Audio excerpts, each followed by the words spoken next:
there's one guy that seems to tip the scales in January. And it feels like Baltimore and Buffalo ought to get on that a little more. Like, hey, we've got to do something to change that. I just feel like they didn't. They haven't done that at this point in the offseason.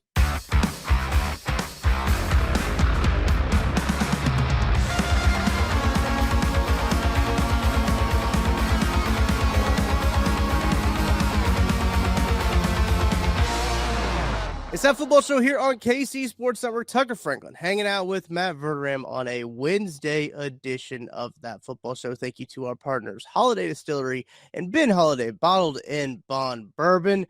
Matt is back, and Matt, you might need some Ben Holiday Bottled in Bond Bourbon. I don't know if your prescriptions will allow it, but you might need some. As you welcome back to the pod. Thank you. Yeah, I don't know if I can drink bourbon with the medications that I'm currently taking. Yeah. Although I'm down to only taking them at nights. That's a win. The old back surgery. Finally got it done. For everybody out there who's been like, get it done. You'll be happy to know. Got it done. Like what? We're recording. What is today? Wednesday? Today is Wednesday. Yeah. 6 days ago. 6 days ago. And, slow but steady, but so far things are good. Haven't screwed my back up yet. So that's a win. Otherwise, it's going to be sitting in this chair for a while, whether or not I'm on the pod or not. So the good news is I'm here. Yesterday did a little mini pod on my own channel, and I had to do it without the camera. I was just laying down because it's the way it had to be done. Yeah. Today, upright and in front of the camera, so we're getting there. Massive, huge developments. Obviously, Joshua Briscoe stepped in for you on Friday as we were able to power rank cereals. Do you want to power rank your cereals real quick before we dive into the football stuff? Do you have a top five you can rattle off? Sure. I don't want to put you on the spot, but yeah. Sure. Let's go. I don't know. 5. We can go apple cinnamon Cheerios. Okay. 4 Lucky Charms. Yep. 3 Cocoa Puffs because then you get chocolate milk at the end. 2 Reese's Puffs, and 1 is an unquestioned Cinnamon Toast Crunch. Yeah, that was a general consensus with us, is that obviously Cinnamon Toast Crunch was the number one. Yes. Yes. I forgot Lucky Charms on mine, and I realized that as we were going back and we were giving our honorable mentions as we usually do before we give our number one spot. I looked down at my roster that I usually make, and I was like, oh my gosh, I forgot Lucky Charms. And I probably would have swapped it out with Captain Crunch Berries. I probably would have put that at 4. I think 4 is probably where Lucky Charms would have slotted in if I would have had to revise my list. But I don't know if you saw Josh's list. Do you happen to see it? Not, no. Let me see if I got it on my paper here. He went with Cocoa Pebbles at 5, Golden Grams at 4, Cinnamon Life at 3, 2 Frosted Mini Wheats, and number 1 was Cinnamon Toast Crunch. That list outside of number 1 is very questionable. Yeah. Cinnamon Life. Yeah. I respect he's speaking his truth. I guess he's not going to conform to anybody out here. But jeez, maybe you ought to. Yeah. I left off like Apple Jacks, Peanut Butter Crunch. Good one. Yep. I mean, Honey Nut Cheerios just in general are good. Cocoa good. Pebbles are fine. I'm not going to kill them for that one.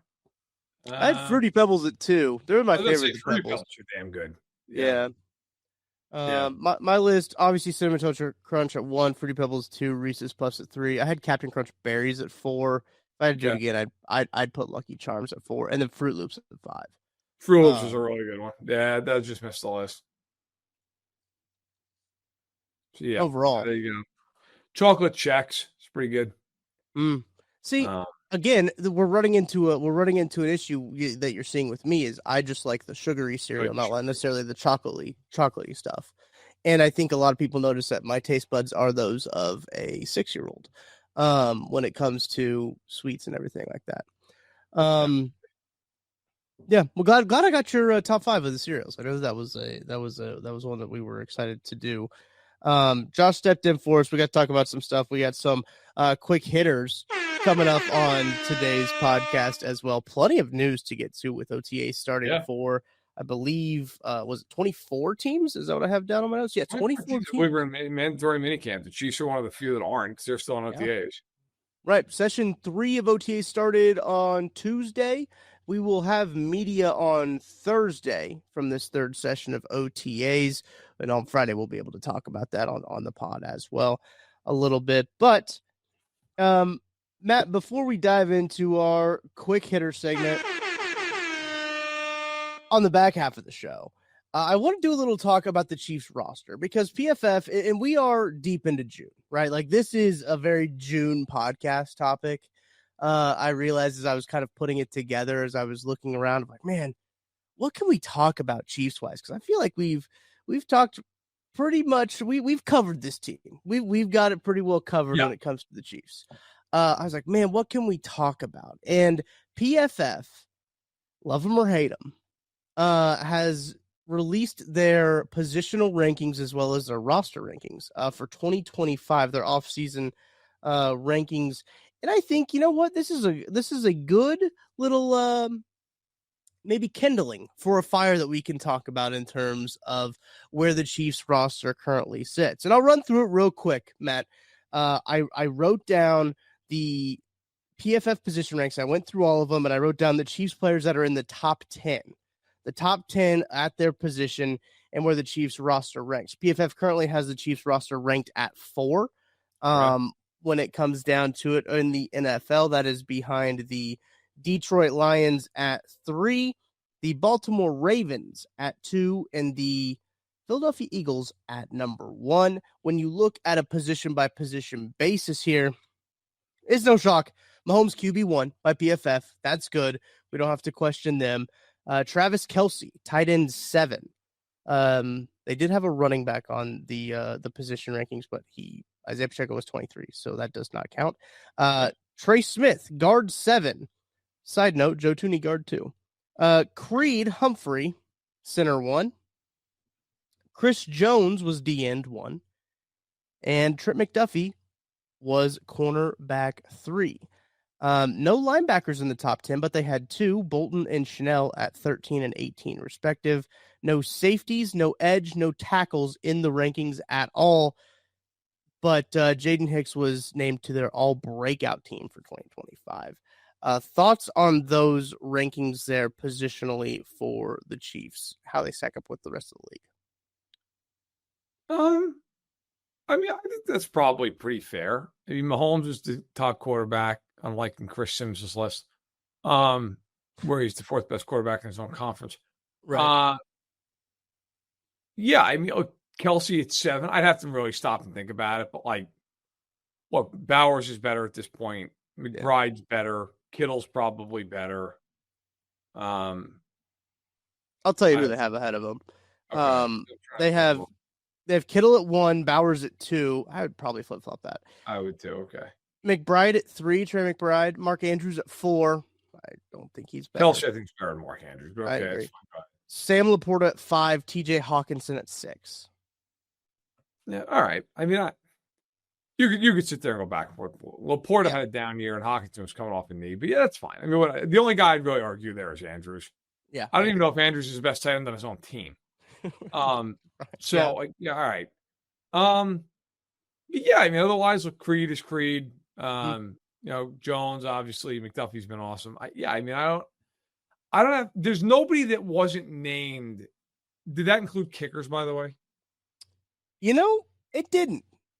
Okay. It did not include. So I was going to say he obviously be in the top 10, but beyond that, I mean, I don't have any real quibble with it. Like, there's nobody else on that team that I'd like. That guy's got to be in the top 10. I think Karlaftis should be in the top 20 of DNs. I think. I thought it was interesting they had no edges at all in the list, the top 32. Really? Okay. I'm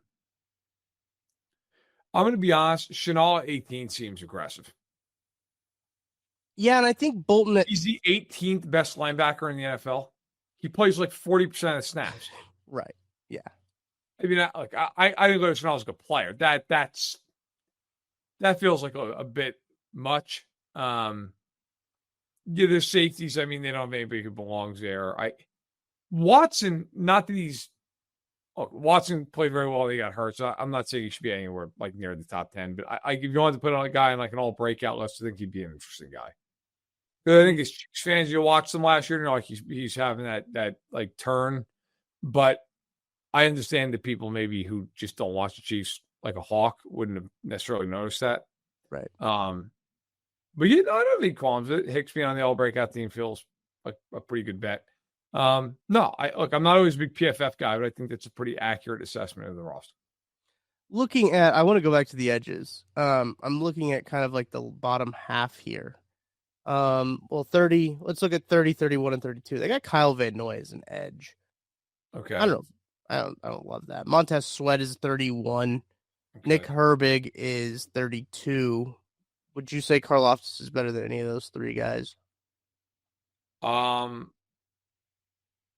have to look at all their numbers, but off the top, and I can't lean like I normally can. So I would say he's better than Nick Herbig. Yeah. Yeah. And I like Herbig, but yeah, I think Karlaftis is better than Nick Herbig. Like if the Steelers offered Nick Herbig for George Karlaftis, Brett Veach's not doing that trade.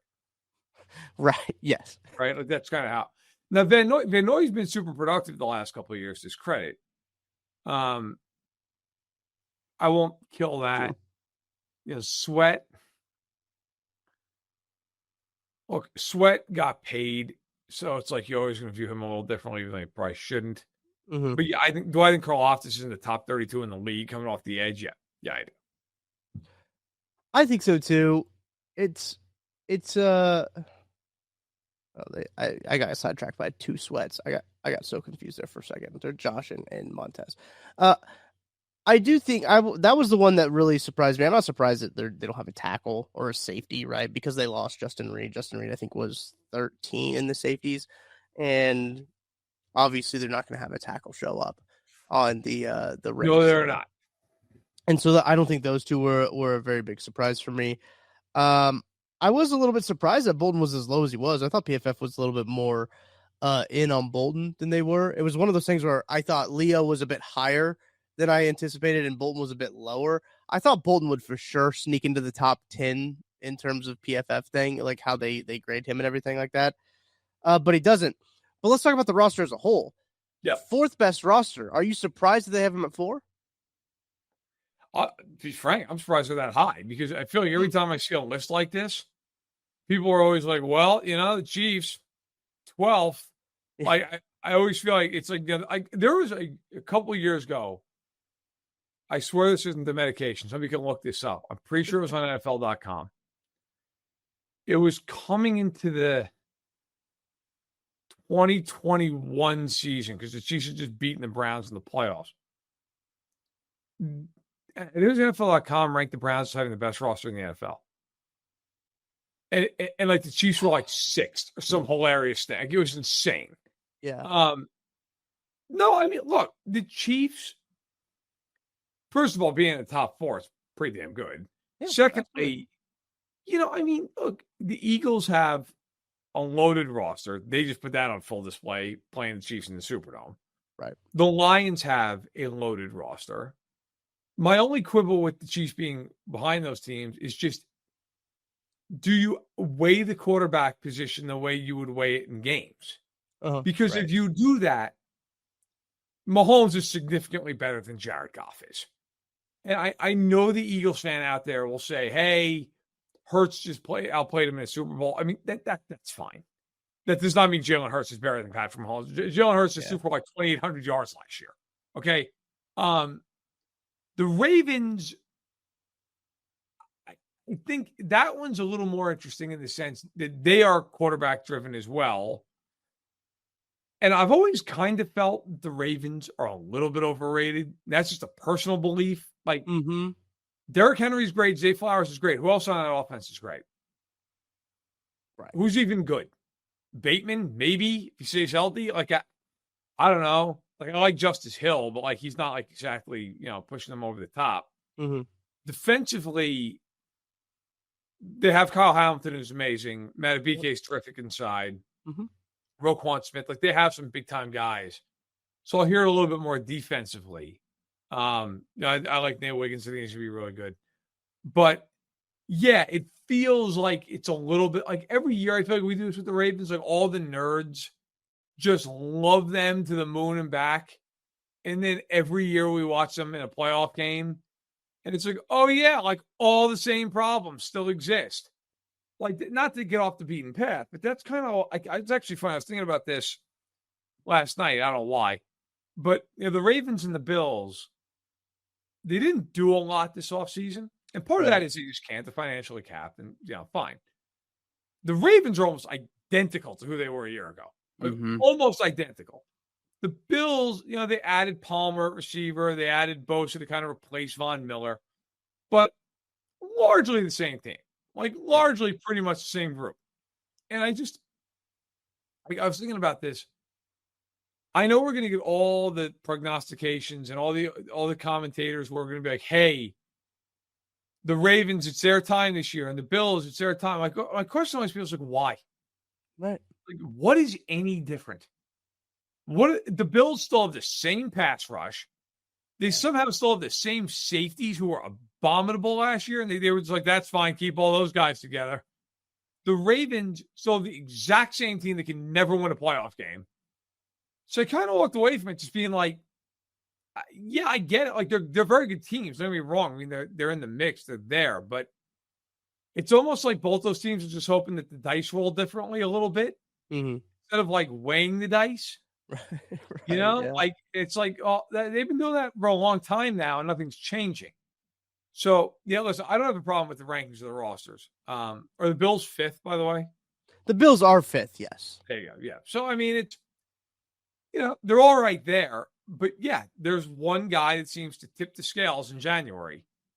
And it feels like Baltimore and Buffalo ought to get on that a little more. Like, hey, we've got to do something to change that. I just feel like they didn't. They haven't done that to this point in the offseason. I wonder what the position rankings were, or not position rankings, the roster ranking was for 2023. Going into that season, looking at the Chiefs roster. I'd be curious what it was going into 2022 when they traded away Hill, and they lost Matthew, and they lost Ward, and they had all these rookies playing. Yeah, I mean that was a huge turnover in their roster there. I am surprised that Baltimore is at 2, just because I like you mentioned. I'm not wholly impressed when I look at Baltimore's roster.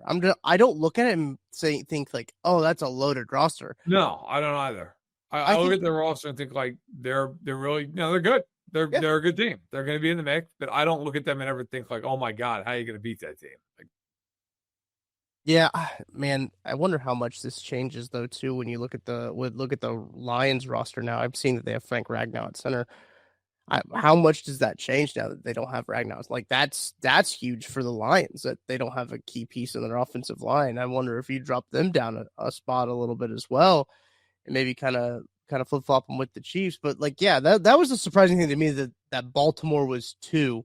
I kind of anticipated when I clicked on the link, right? I was like, okay, the Eagles will be 1 because they just have a roster that everyone loves, and I was like, all right, Lions will probably be 2, but then it's probably be Chiefs at 3 or the Bills at 3 because people always love what the Bills roster is. And I was surprised to see that the Ravens were as high as they were in terms of what they have. They really loved PFF really loves Derrick Henry. I think he was their highest graded running back as well. But not surprised. He's a good running back. But I would have graded Saquon number 1, but that's just me. Correct. I think that's interesting, especially coming off the year that Saquon did have. That they're like, oh yeah, no, Derrick Henry still is number 1. I think that's really interesting when you look at that whole landscape there. The Lions is going to be one to watch with their offensive line. That's going to be. The Lions also. I mean, it's not. I mean, you're right, certainly, but it's also too like, how healthy is Aiden Hutchinson? That's true. Yeah. How healthy is Elaine McNeil? These guys, they had major injuries last year, especially Hutchinson. Like that's a real thing. How healthy are these dudes? I think there's sometimes a mentality of like, oh, he's come back, be fine. Like maybe. Yeah. I mean, or maybe they don't come back the same player. I mean, unfortunately, that's reality. It's the same thing with Rashee Rice. Like 100%. he looks to be way ahead of schedule, and that's awesome. But like that was a major injury. He didn't pull a hamstring. Like it's a big deal. Yeah, tore his LCL and had all this other damage. Like it matters. So, I think sometimes people don't factor that in as much as they should. I also think sometimes, like this isn't about the Lions, it's more about the Bills. People just look at the name and they're like, "Oh, that guy, huge addition," like Joey Bosa. Right. Yeah. Joey Bosa is not a huge addition. Joey Bosa is hurt constantly. Right. I don't care that they signed Joey Bosa. Some of these guys, it just is what it is. It's like Anthony Richardson's already hurt with the Colts. Oh, yeah. Third year in a row, like already injured, just magically like, I saw, by the way, he went to LA for a second opinion for his shoulder. That's never good. Yeah, he went to what is his name? Andrade or something like that. That's whenever you see him, it's not a good thing. No, okay. He is basically like baseball's version of the Tommy John surgeon. Yeah. If you're going to see that guy, it's Elitrosh, by the way. Yeah, there you go. Neil Elitrosh. If you're going to see him, the team at a bare minimum thinks you might have a very serious injury. Right. Yeah. Because you're not going to that guy for a little cleanup. Like he is the surgeon that does major, major repairs. Yeah, I would be, if I'm a Colts fan and I'm rooting for the Anthony Richardson breakout, I am significantly concerned with recent developments. And if I'm Daniel Jones, I'm sitting there going, well, I got a real good chance to start. So, yeah, I mean, the Colts, I say this all the time, this time of year, you can have whatever happens in OTAs, you can live with it. You don't even care if you're a contending team. Don't get hurt. Right. Don't get injured. I mean, the Ravens already are. Darius Washington's out for the year for his Achilles. And that was just working out. Bosa got hurt just working out, which, again, unfortunately with him, is not surprising. If you're the Chiefs, get out of it healthy. Walk out of minicamp healthy, and it doesn't matter if all you did was walk around and play peekaboo on the field. Like, doesn't matter. That's fine. Successful. They've had Jalen Moore, and I believe even Jawan Taylor kind of take some limited reps as well in these, just as some precautionary stuff. Stuff, whatever. But, like, don't blow an Achilles. Right, yeah. No, for sure. Guy strains his forearm or whatever. Fine. Yeah, he's got a month to heal up. But, like, don't you don't have to hear like, he might not be there for the start of camp. Like that. That's the kind of thing you're looking for. Matt, who do you think has the worst roster in the NFL according to PFF? According to PFF? Mm-hmm. I mean, I think the Saints and the Browns are the two worst teams in the league, but I could see PFF being like, the Saints have players. I will say, I'll say Cleveland. You're right. It is the Cleveland Browns. My guess was the New Orleans Saints, and I would have been wrong. It is the Cleveland Browns. My favorite thing is that they put the biggest weakness in 2024, the entire offense. Yeah, that seems right. When Joe Flacco's where do they rank? Where do they have the other three AFC West teams? Well, let's see. I'm coming up from the bottom. They got 31. Don't tell me that the Chargers are higher than the Broncos, because if they are, it's just a disgrace. I'm out of this whole thing. The Saints are at 30. That makes sense. Okay. The Raiders will be the last team, I'm sure, in the AFC West. I'm Command F-ing. The Chargers are at 12. Okay. The Broncos, if I can spell Broncos right, are at 9. So Broncos 9, Chargers 12. It's fine. Okay. I'm okay with that. The Raiders were at 23. I was gonna guess like 20. Yeah, nah, that's fine. Yeah, I mean, yeah, that's reasonable. The Broncos being in the top 10 feels a touch high, but okay, that's reasonable. I'm not going to kill it. I just looked at the Bengals rookie to watch is Samar Stewart. That'd be interesting if he could watch him. If he's actually playing football. That'll be part of our quick hitter segment. I forgot the air horns. Coming up after the break, we're going to get into all kinds of stuff. Where Aaron Rodgers finally signs. I want to get Matt's reaction to that, as we talked about it on last week's pod. And then who's in, who's out of mandatory minicamp. These practices attendance does matter for these. So it is important to note who is there, who is not. So we're going to take a break. On the other side, we will talk some quick hitters. Chiefs. Looking for tickets for your next event? Tickets for Less is your #1 source. Save big on every purchase when you use promo code KCSN at ticketsforless.com. Success in real estate takes more than vision. It takes the right financial partner. When someone takes something rundown and turns it into something great, that's called a comeback story, like Brain Group. They take distressed properties here in KC, completely rework them, and then turn them into valuable real estate. But that kind of work needs the right bank behind it. Enter Emprise Bank.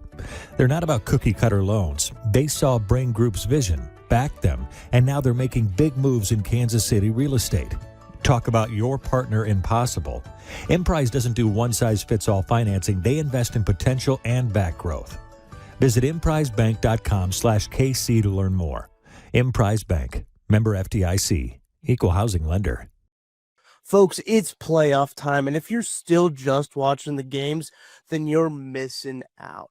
With Pick 6 from DraftKings, you can turn your hoops knowledge into real cash. Just make your picks, track your score, and if you hit all 6, you're looking at bigger payouts than Prize Picks flex plays. Nobody's dropping better payouts than Pick 6. Hit 6 picks, and that's 25 times your cash. And if you beat your competition, you could be looking at a 500 times bag in your pocket. And right now, new customers can get $50 in bonus picks with just a $5 entry. Here's what you got to do. The playoffs are on, so why not take a shot at making a little money while you're watching? Download the DraftKings Pick 6 app right now and use code KCSN. That's code KCSN to play $5 and get $50 in bonus picks. Better payouts, bigger wins, only on Pick 6 from DraftKings. The crown is yours. Gambling problem? Call 1-800-GAMBLER. Help is available for problem gambling. Call 888-789-7777 or visit ccpg.org in Connecticut. Must be 18 plus. Age and eligibility restrictions vary by jurisdictions. Pick 6 not available everywhere, including New York and Ontario. Void where prohibited. 1 per new customer. Bonus awarded as non-withdrawable Pick 6 bonus picks that expire in 14 days. Limited time offer. Terms at pick6.draftkings.com/promos. All right, I know we're going to talk quick hitters, and this is probably going to be one of them. You got it. Go for it. So Mike Garofalo of NFL Network, nice guy, by the way. Shout out to Garofalo. Tweeted out on, let's see now, this was Tuesday afternoon. Aaron Rodgers was trying on multiple helmets in the Steelers' equipment room today. He's working to find a new one this season. Quote, I can't stand the helmet. I've worn it shut for 20 years, and somehow it finally didn't pass the safety standards. End quote. It does not shock me even a little bit that a Aaron Rodgers helmet did not pass a safety inspection. That is one takeaway I have. The other takeaway I have is, like, he was there for what, 4 hours and already started complaining about something? He said, I can't wear any of these helmets. Oh, this helmet, it's got face mask. It's got 2 ear holes. It's got pads and stuff. Right. I can see, but I hate it. Like, bro, it's a helmet. It's a helmet. Like, just put the helmet on. Yeah. Strap on the chin strap. It's okay. It's going to be okay. Like, it's going to take you, what, a day to get used to it? Like, it's okay. They'll find the right size for you and everything. They'll fit your head into it nice and snug. It'll be good. I mean, imagine, like, if you got paid $13 million, showed up to work, and you're like, hey, listen, this polo shirt you got me, this thing's fucking bullshit. And they're like, it's cool, don't worry about it. We have 18 different sizes. We'll get you the right one. You're like, no, I don't like the way it's tailored underneath my armpit. Right. I'm angry enough about it. I'm gonna actively cause like a fuss. Like, wear your helmet. Put your helmet on. I don't care that your shut that you've worn for 20 years is aged out now, the concussion protocol. I don't care. Right. Yeah. Suppose Aaron Rodgers thing. So remember the Antonio Brown saga? I was going to bring that up. Yes. And he's the only other person I've ever heard complain about his helmet. I got to tell you, not the company you're looking to be in. No. Just saying. Although, to Aaron Rodgers' credit, so far he hasn't spray painted a helmet and tried to get away with it. I forgot about that. I forgot that he spray painted it. Gosh, his tenure in Vegas was actually so funny because didn't he it's an all-timer. He like froze his foot, right? In like one of those cryogenically freezing chambers. Foot, he spray painted his helmet. He called Mike Mayock a cracker. That's right. That was good. I remember Mike Silver, who was reporting on all that. I think it was in NFL.com at the time. And they wouldn't run specific parts of his reporting or whatever, right? Because I guess it's the NFL and it's in-house. Yeah, right. So he tweeted out the entire story in like 23 parts. Every time I see him, I still give him shit about that. It's one of the funniest things I've ever seen somebody do in this industry. Like, he was like, fine, I want to run it? Cool. I'm just going to tweet out the entire thing. It just went like viral. And then Antonio Brown ended up with the Patriots. He's like, oh, that guy running around his house celebrating. He's cut 2 weeks later. Yeah. What a fall for Antonio Brown. Like, he was a very good wide receiver. Dude, listen. In the NFL, when you vote for the Pro Football Hall of Fame, you're taught, you're not taught, you're told, do not vote on the person or they're off the field. It's all about on the field, which baseball is different. Baseball, you're supposed to take in everything. Correct. Are they really going to vote Antonio Brown in? Like, can you imagine that guy giving a speech at Canton, what he's going to say? Insane. I'm telling you right now, man, right or wrong, he's not getting in. No. Like, there is no way.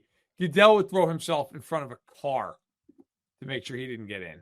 That'd be a PR nightmare for the NFL. Oh, right? my God, dude. Can you imagine what he would say and do? Right. I mean, by the way, for the record, he's absolutely a Hall of Fame level player. Like, he's very good. Yeah. It doesn't remember. 7 Pro Bowls, 4-time first team All-Pro. He was on the All-Decades team, made his second team All-Pro, led the league in receiving twice, led the league in receptions twice, led the league in receiving touchdowns once. He had a stretch in Pittsburgh from 2013 to 2018 where his yardage totals were 1499, 1698, 1834, 1284, 1533, and 1297. And in that entire span, 3 of those years, he didn't even play 16 games. Unreal. Like, that guy is absolutely a Hall of Famer. And yet, I got to tell you, I don't know that the Pro Football Hall of Fame is dying to have his speech grace their stage. So take that for what it's worth. But, man, I mean, absolutely a Hall of Fame career, but holy hell. But, yes, Mike Tomlin got the privilege of coaching Antonio Brown. And now he's got the privilege of coaching Aaron Rodgers, who is apparently complaining about the fact that his helmet wasn't grandfathered in and he hates his new helmet. Classic. Aaron Rodgers finding something to complain about. He does get a contract with $10 million guaranteed, up I think $13 million with $5 million incentives. Is how it all works out. I think it's like $1.5 million if he wins the MVP, 1.5 if he wins the Super Bowl, like stuff like that. So those are safe. Like, Steelers will not be paying those out. Those are not likely to be earned incentives, which go on next year's cap, I believe is how it works if they do get hit. Yes.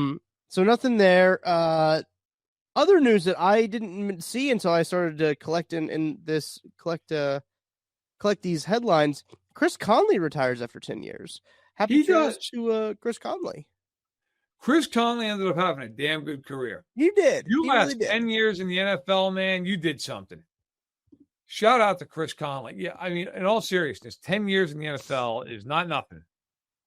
He ended up playing all over the place. He played for the Chiefs, obviously, Jacksonville, Houston, Tennessee, and San Francisco. Finished his career with 15 touchdowns, 226 catches, 2,998 yards. Like, listen, didn't put up a lot of numbers last couple of years, especially. But in the end, not bad. And if you could hang around, dress for 132 games in the NFL, that's a nice pension. He will be set for life. Always a really smart, insightful guy. Go back, he was always really into like film and stuff like that. I remember him talking a lot about that when he was in Kansas City. So go with God, man. 10 years in the NFL, not bad. Not a bad accomplishment at all. You will take it. Oh, I didn't realize he was born in Turkey. That's crazy. I also don't realize that. He no, he did not he didn't get a ring, did he? No, he was out. His last year was 2018. 2018. Yeah. Dang it. And then, of course, he played with the Niners in Super Bowl 58. He had a catch in overtime, I believe, that game. Yeah. But shout out By the Chris way, Conley. Wanted to give him before we Go ahead. not to cut off the Chris Conley love, but well, actually, fun fact, Chris Conley, he caught Mahomes' first touchdown pass at Arrowhead. That's very true. So that's a little fun fact for you. I was going to ask you before we moved off of Rodgers, do you think that the Steelers are a playoff team? Oh, no. I think they'll win. Well, no, because I think the AFC is better than did they make the playoffs last year? Yes, they got killed by Baltimore. Right. And they were like 9-8, right? They, I believe, were 10-7. Oh, they'll be 9-8. That's just like they'll be hovering around 500. See, I will take them to make the playoffs, but I think people like I've already seen like, are they a Super Bowl contender? I'm like, no, they are. No. They're not going to win the division, and they won't. No, as long as Lamar is upright, they'll. Right. They won't do that, and they have to win the wild card. I think the Broncos will probably get a wild card spot. Trying to think of other AFC teams. I'll give you a fun question. Do you like him better than Cincinnati? I mean, they at least have a defense. Yeah, we're gonna get Cincinnati's defense here in a minute, but yeah, I mean, do you like them more than the Bengals? I don't think so. The Bengals are going to be a hilarious football team to watch. They are. But like that's just like so. I don't feel convicted either way about it though. If that makes sense. Like, no, I hear you. I've gone back and forth on this many times in my head. Are the Steelers better than the Bengals? Because like on one hand, I feel like okay, so we opened the show with PFF grading of the rosters. Right. Yeah. The Steelers have a better roster than the Bengals. Like the Bengals, if you really think about it, let's assume Hendrickson's there. Okay. They have 4 guys who are worth anything on that roster. Like Chase Brown and Mike Gesicki, but like they're guys. Like they're fine. You know, like Chase Brown is Isaiah Pacheco. Like he's fine. Yeah. They have 4 guys who are awesome, but like they have 4 guys in that whole team. The Steelers have, they have Metcalf and they have Rodgers now, whatever he's got left. And I feel like Jalen Warren is their Chase Brown. But they also have Patrick and Watt and Hayward and Herbig and Highsmith and Joey Porter Jr. And they brought in, it goes back to the question I asked about Chiefs earlier. How much do you weigh the quarterback? Right. Because Burrow is clearly better than Rodgers.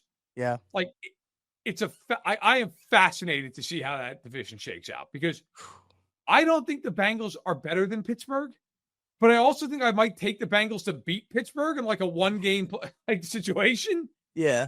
It's very odd. Like, I feel like the Bengals ceiling is higher than Pittsburgh, but their floor is hilariously low because they could lose every game they play 40-38. Yeah. I don't know how good Aaron Rodgers is going to be either. Like, this is not like leaving Green Bay Aaron Rodgers where like at least there was a little bit of intrigue when he went to New York, or like, oh, like he still had a pretty decent year that last year at Green Bay. He was in the conversation for the MVP for a little bit, and ultimately didn't win it. But you're like, wow, this actually could be something in New York, and then bad. It did not. It was really bad. I don't know what Aaron Rodgers we're gonna get, and that's the problem I think that I have with this team. But they do seem like holistically, like I like their I think I like the Steelers' offensive line better than I like the Bengals' offensive line, truthfully. Yeah. And I think I obviously like the defense of the Steelers way better than I like the defense of the Bengals. But then they do just have those guys of just Joe Burrow and like the Bengals are an amazing case study of like how far can you get with 4 great players and nothing else. Like how far can you go with that? Yeah. You know? Yeah. And we've seen that. Like the Colts for years, it was like Harrison, Wayne, Manning, James. Good luck. Yep. You know, but even the Colts this year, usually, I mean, most years, I have to go back and look exactly when they were all joined up, but like they had Freeney and Mathis, and they had like pretty a good offensive line. They always had a good offensive line. This team is like, I really think the Bengals are going to set some records this year in terms of like losing games where they scored 38 points.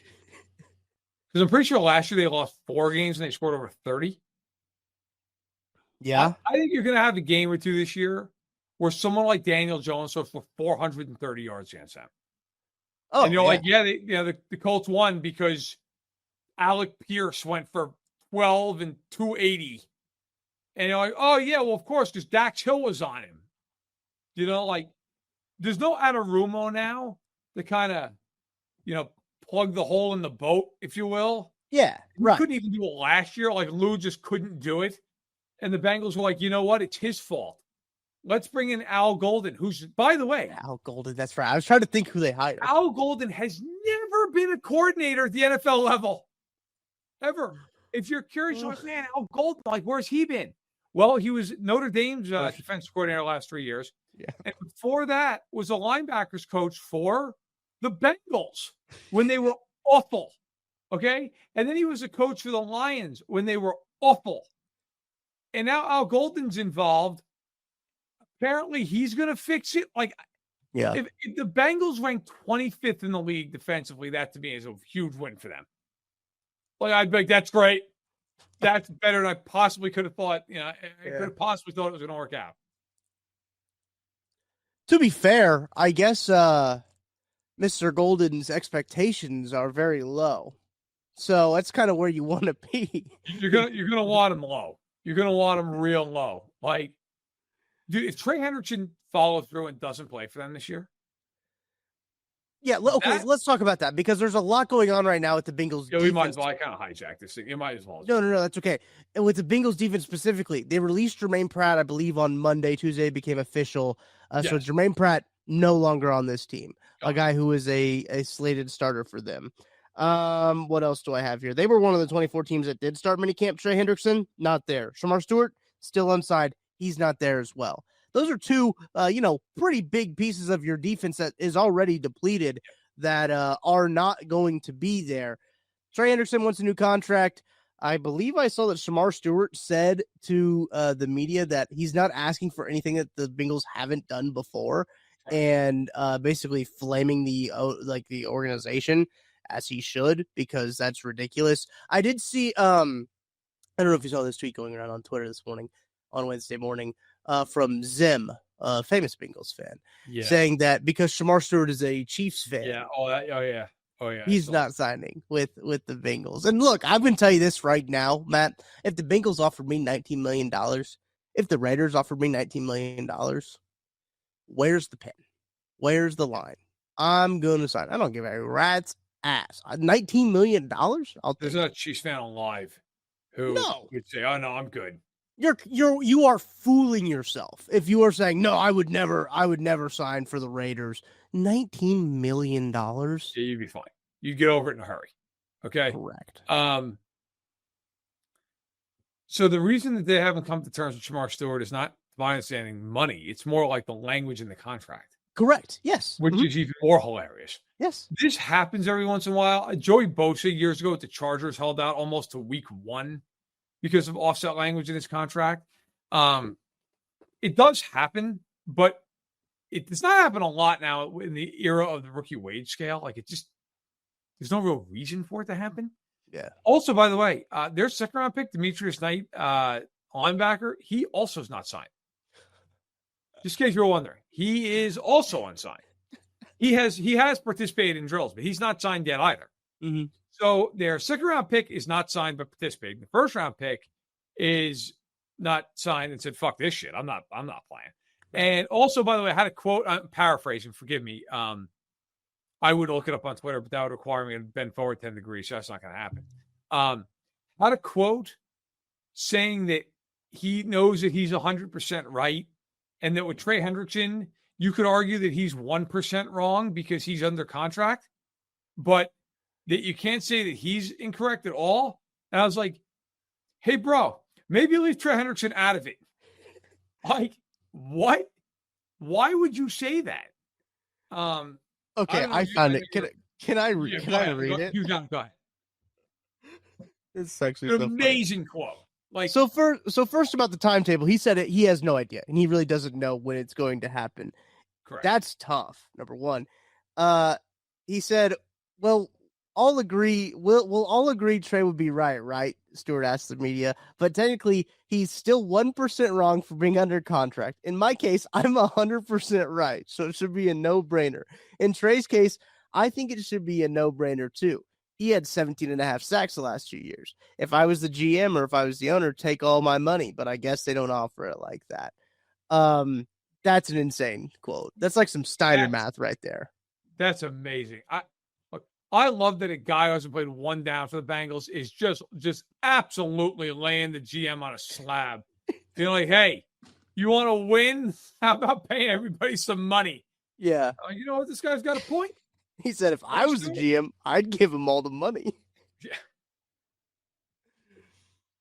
Thanks, Shamar. Look, the Bengals are the one team I gave an F in my grades, and I think we ended up being charitable and turning it into a D, which is fine. Soft, but woke. Soft, yeah. I gave them an F originally. Let's put it that way. This I might now give Mike an F minus. What is going on? Good Lord. I mean, man, you drafted the guy, just sign it. But it's the Bengals, so they're gonna nickel and dime. Hey, listen, Chase and Higgins, that money had to come from somewhere. Yeah. So, and now they're hard up for Cat. Do you think I'll the Bengals training camp this summer? I look forward. Like, will Shamar Stewart still be standing there, or will he be in pads? We're gonna find out. But man, alive, not a good look for the Bengals. Who I really believe. I'll have to look. Has any team ever ranked number 1 in points scored and number 32 in points allowed? Oh gosh, I have no clue. I don't even know where to look. I got to tell you, either. they're going to challenge it. Yeah, that team is every game they play is going to be 31-30. I bet you the 0-2 Chiefs came pretty damn close. They probably did. You know what was I looking up? I think I was looking at the 04 Chiefs team yesterday. That roster kind of salty. That was a salty Chiefs team. Might have been the 05 Chiefs team. When Trent Green got like actual talent, but they were a one-shot wonder. Right. I think Seth Kaiser was talking about who's the middle linebacker on that team. Was the news? He'll live for him, Mike Mislowski. Yeah, Mislowski. Yeah. All right. So the 0-2 Chiefs, first in points for, 28th in points against. Good Lord, they tried their best. 2004, they were second offensively, 29th defensively. Wow. I'm gonna look up real quick. I'm gonna look up the wagon that was the 2018 Chiefs. That's another good call. That's another good point. First and 24th. The Chiefs have really tried to do it. They've made efforts toward being the absolute bottom of the barrel defense. Dude, that team up. You want to take a guess how many points per game that team scored? Which one? 2018? 2018. 28. 35.3. I thought 28 was high. I was like, well, their average day was 35 points. That's insane. That team was a wagon. Oh my God, did that team score points? That was the Tyreek down there somewhere. That was when Patrick Mahomes was like, I'm just going to throw it and just have Tyreek Hill run underneath. That was also the year where like nobody knew who Mahomes was yet. And it was just like, oh my God, what is happening? Yeah. Like nobody had adjusted to that yet. Yeah. I thought he was going to throw for 5,050. By the way, 2019, fun fact, this might surprise some people. They were 5th offensively, 28.2 points per game. They were 7th defensively that year. Really? They were 7th. Spags, man. Spags. Next year, they were 6th and 10th. Next year, they were 4th and 8th. Next year, they were 1st and 16th, 2022. 1st and 16th. Yeah. Okay. 2023, they were 15th offensively, 2nd defensively, and then last year 15th again and 4th defensively. Defensive football club, some are saying. Yeah, some people are saying Mahomes has been carried. some people. Chris some Sims people actually is kind of saying that. Chris Sims is actually somebody. Chris Sims is like, I have a point. Yeah, I have a point I'd like to make before class is dismissed. For the love of God, Chris, let the bell take over. That's right. Not everybody needs a microphone. Yeah. We do This take show calls. proves that every week. This show does prove that every week. All right, a few more things. Did we get all the Bengals stuff out? I think we did. Yeah, we've gotten all the miles we can out of the Bengals. The Bengals are hilarious. We'll check back in with them later on. So bad. I'm sure there'll be more to the story. I cannot get over that quote of him just saying, we agree that Trey's right. Well, he's technically 1% wrong, and I'm 100% right. You know, somewhere Mike Brown saw that quote and was like, that's right. He's wrong. That's all he took from it. But technically, he's still 1% wrong for being under contract. In my case, I'm 100% right, so it should be a no-brainer. Jamar Stewart taking the moral high ground over Trey Hendrickson. Just actually insane. That is the funniest quote I think a rookie has ever given in my life. Okay. I mean, it's way up there. And by the way, the Jermaine Pratt thing, like a lot of Bengals people will tell you, like, yeah, even though his stats were good last year, he kind of fell off. Okay, fine. Even if that's true, who the hell's replacing him? Oh, yeah. So I wanted to bring that up as well. I guess we weren't done with the Bengals because when I look at their defensive roster on when PFF graded all these rosters, right? Yeah. They have them at 18th, which I think is a bit high now, considering that you're probably not going to have 2 of your 3 edge rushers that you have listed, and you have Jermaine Pratt, who is no longer on there. Correct. So you're dropping 3 guys from this starting defense, your projected 2025 starting defensive lineup, excuse me. You're dropping 3 guys that were slated to be starters on a defense that was already dog water. Yeah. And now, like, your linebackers are Demetrius Knight Jr., who's not even signed. Right. Logan Wilson, who's good. He's about the only guy who's good left. Yeah, he's good. I like him. Yeah. And they'll cut him next. And then Oren Burks, who you may remember, Oren Burks is a guy that the Chiefs have just roasted into oblivion in Big Mike. Yep. Go watch Super Bowl 58. Go watch Oren Burks in that game. Yep. The Chiefs, it's the second Dre Greenlaw went out. The Chiefs, I think Andy just started screaming, throw it at Burks, throw it at Burks. It's basically how that game went. Yeah. So he's a starter now for the Bengals. So is a second-round rookie who I believe, I don't think this is the Meds talking.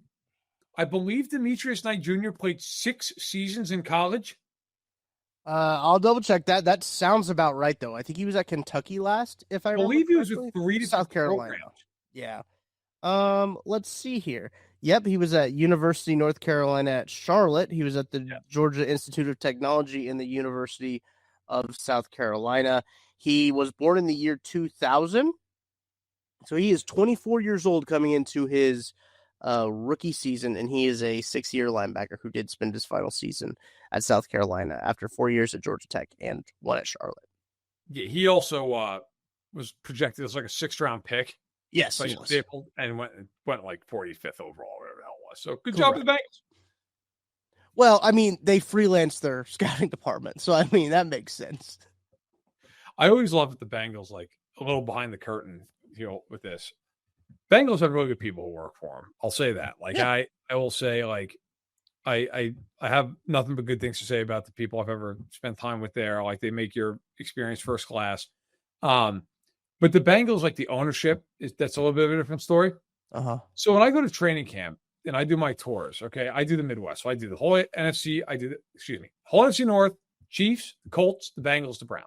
Those are my 8 teams that I'll see throughout this summer. So when you go to Colts camp, that's out in Westfield, Indiana. It's literally in a field, okay? But you park and they have like a little shuttle system for you if you need it. The Chiefs, they have a shuttle for you. Okay, they give you a tent. Got to give the Chiefs credit. We make fun of the Chiefs all the time, but like, fair enough. The Browns, they made a stand in a driving rainstorm once, so I don't have a lot of love lost for the Browns. But, like, okay, fine. You park across. Yeah, but again, it's the Browns. What else is new? Right. The Lions, Packers, Vikings, like perfect, like great setups, like great setup. You go to Cincinnati and you park in a lot that you have to pay to park in. No And way. I'm pretty sure because the Bengals don't own it. And it's across from Paycor Stadium. It's right across the street. Yeah. When I parked there last time, there was a homeless encampment there. Nice. Cool. And you genuinely were like, I'm worried like for like the safety of my vehicle. I mean, nothing against the homeless, but like you're parking next to some like a tent city. Right. Yeah. And then you walk in, fine, whatever, you have your room, then you walk across the street because that's where their practice field is. Right. Yes. So the players have to like cross a street to get to the practice field, which is fine, whatever. But like most teams have a PR staff of like 5-6 people. The Bengals have a staff. I don't want to overstate this. I think it's 3 people. Because they were like, that's fine, just dump it on one person, not a problem. Yeah. The Bengals just want to be accurate with this one. The Bengals have, yes, 3 people. Emily Parker is the head of their PR, and Emily does an amazing job. I have dealt with Emily for years. I couldn't have enough nice things to say about her. Emily does everything that like most people have like 4 different assistants to farm it out to. Yeah. So shout out to Emily who does the Lord's work in Cincinnati. But yeah, it's like, hey, how about hiring a few more PR people?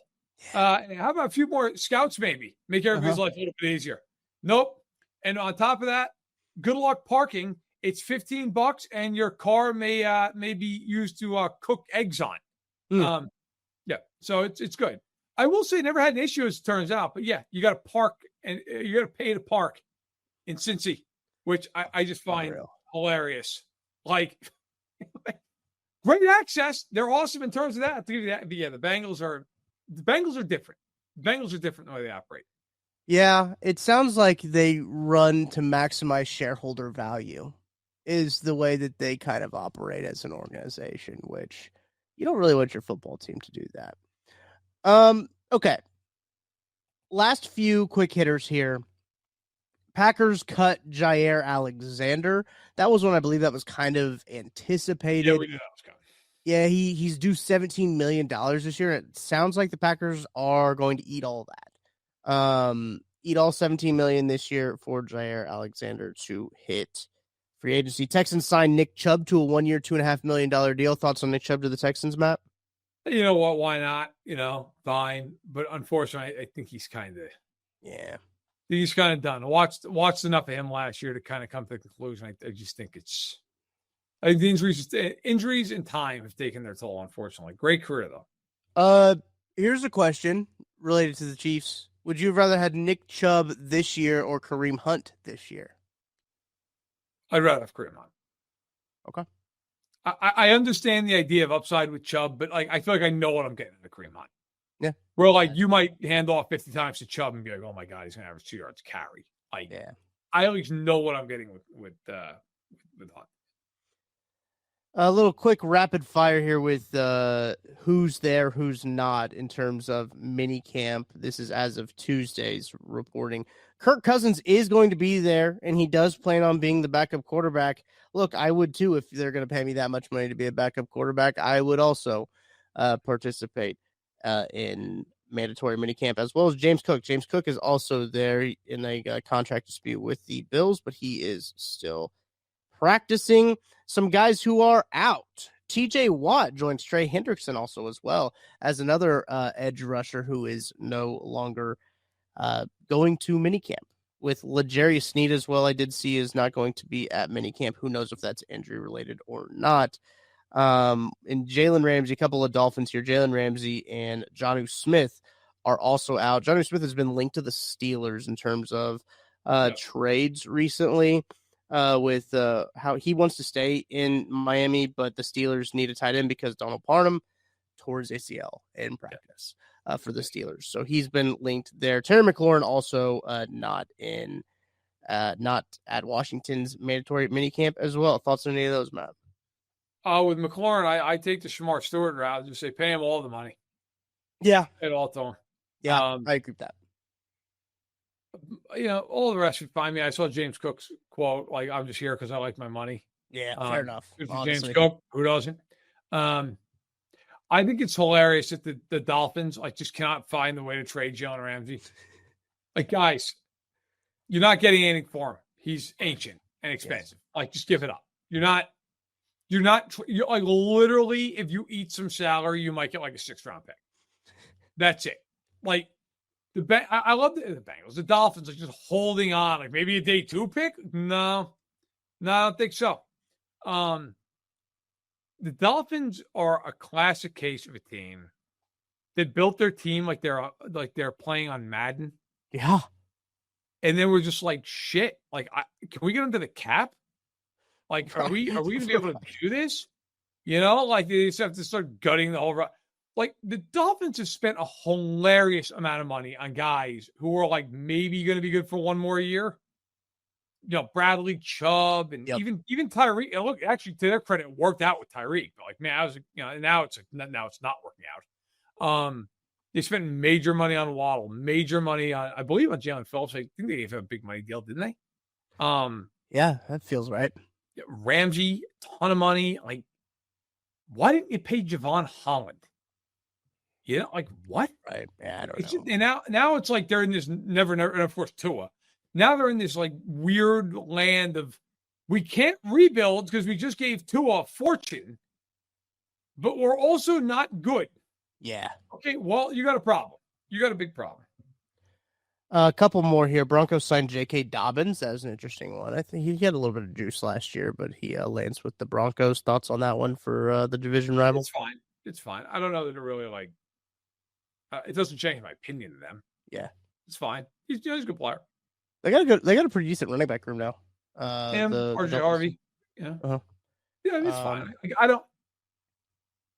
I don't think J.K. Dobbins is going to go away there and rush for 1,500 yards. But yeah, he'll be. Listen, I mean, Peyton knows how to use running backs. They'll deploy him. They'll use him well. I mean, listen, I got to be fair. We make fun of Denver. I mean, last year we put Denver to rest.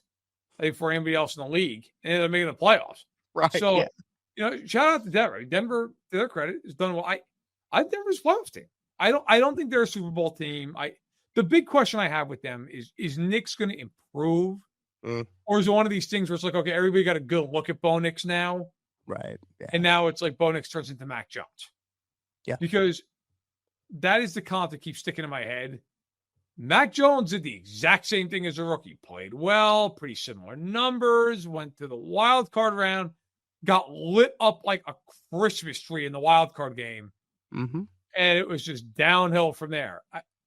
I think Nick's, to be fair to him, I think he's better than Mac Jones. But can he get better? Or is it just like, this is kind of who he is?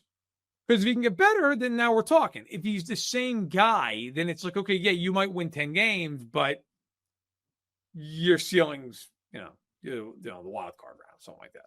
Yeah, I think they're a playoff team as well. Their roster's good. They got a good roster. Sean Payton knows how to use those guys too. I still think Sean Payton's a pretty decent coach. So, last 2 headlines here I have for you. Jim Harbaugh had a cardiac ablation and a hip replacement this offseason. I don't know if you saw this. 61-year-old with hip surgery, and he went a cardiac ablation, I think is how you pronounce it, to help with a heart condition that caused him to briefly leave a game last season. So he is undergoing that. And Devontae Adams, we'll round up with this one. Devontae Adams feels rejuvenated after joining the Rams. It's been exactly what I need. Did you see his full quote that he said?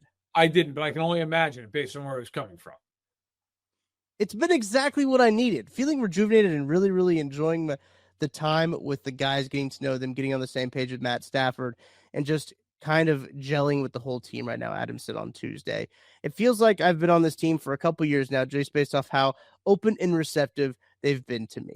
I feel like this is what I needed, just based off the vibe and the aura of the building. And everybody's in a good mood. It's not like a dark cloud over the building, and I've experienced that quite a bit over the last few years. So it's a glaring difference when you come into a building like this. Translation, I don't want to have to drink bleach anymore. And this is good. This is good. Yeah, I mean, the Jets and the Raiders, that'll do that to you. Yeah, that will feel like a dark cloud if you are. I was thinking about that the other way. Like, Can you imagine being Justin Reed right now? That's I mean, tough. he gets to go back to, he's got, roots in Louisiana, unless I'm completely mistaken. No, I'm sorry. No, I'm thinking of Eric Reed. Eric Reed went to LSU. Justin went to Stanford. Yes. So forgive me. Me a culpa there. But yeah, he got paid, so that's cool. But He did, yeah. He got some money, so that's good. Dude, you go from playing for the Chiefs every year to the Saints. He's from Louisiana. He is okay. Thank you. Yeah. I was like, in my head, I'm pretty sure but he didn't go to LSU. He went to Stanford. Right. He's from Prairieville, Louisiana. Went to Dutchtown High School. Yeah, okay. Did go to Stanford. Okay. Yes. So he did have roots there. I just, man, I got to tell you, like in that sense, look, if you're Justin, you can be like, hey, I got a couple of rings. Yeah. Part of the dynasty. He's captain of the team. I mean, hey, listen, his place is secure. Yeah. No question. But boy, I got to tell you, when you get into practice and you're sitting back there on the back end, you're looking at Jake Hayner, not Patrick Mahomes, I'd be like, man, it's going to be a long year. A long year. That is oof. I cannot wait for us to talk about the Saints. The Saints roster and the Saints as an organization. We can close on this. Did the Saints play the Browns this year? Let me look. Saints. I don't really do my own homework, but No, it's okay. It's all right. You're under the weather. 555 schedule. Here we go. Quick scan here. If they do, I want to cover the game in person. I'm going to ask my boss. They'll fly me out. I don't think they do. Oh no, they don't. Would have been hilarious. They played the Giants though. I was going to say, I actually remember that. I knew they played the Giants. Yeah, that'll be fun. They played the Giants. Yeah, those are the only. That's the only. Browns. Okay. Calamity. Yeah. Oh my God, that would be unbelievable. That would be so good. We would. Saints, seriously, if they win more than 2 games, it's a huge coup. Legitimately shocked that they put their roster ahead of the Titans. Like that they put the Titans at 31. PFF did. I'm saying they. PFF put the Titans at 31 and then the Saints at 30. That must have came out before Derek Carr decided to retire. Yeah, I mean, I get that like player for player, but if you're talking about the quarterbacks, man, like I know they're both rookies. I get it, but Jesus, who the hell do you want in the center? Right. I hear you. All right. That's going to do it for this Wednesday edition, a supersized edition of That Football Show. Appreciate you guys hanging out with us. We will have pressers next time we talk. We'll have, I think Andy Reid is slated to speak to the media on Thursday. So we'll have some of what he says and kind of recapping session 3 of OTAs as they head into mandatory minicamp next week, starting next week. Mandatory minicamp. We should be getting dates for training camp here coming up pretty soon as well, I think. As all teams are going to start hurling towards getting those dates for training camp. We are well underway in off-season programming. Yep. So stay locked in here to KC Sports Network. We got everything you need. Hey, also go check out the KCSN Golf Tournament. We just announced that that's going to be happening Monday, August 18th. Go to givebutter.com/KCSN Golf to get your team signed up. You can also go to KCSN.com if you want a little bit more information about the golf tournament as well. Appreciate you guys listening all the way to the end of the episode. Hit a like for one Bengals player to remain unsigned. If you want the Bengals players to remain unsigned and pick it, go ahead and hit the like button. Subscribe to become a ball knower. We appreciate you. We'll be back on Friday with some Chiefs headlines, power rankings, and so much more. We'll talk to you then. Happy birthday to Joe Montana.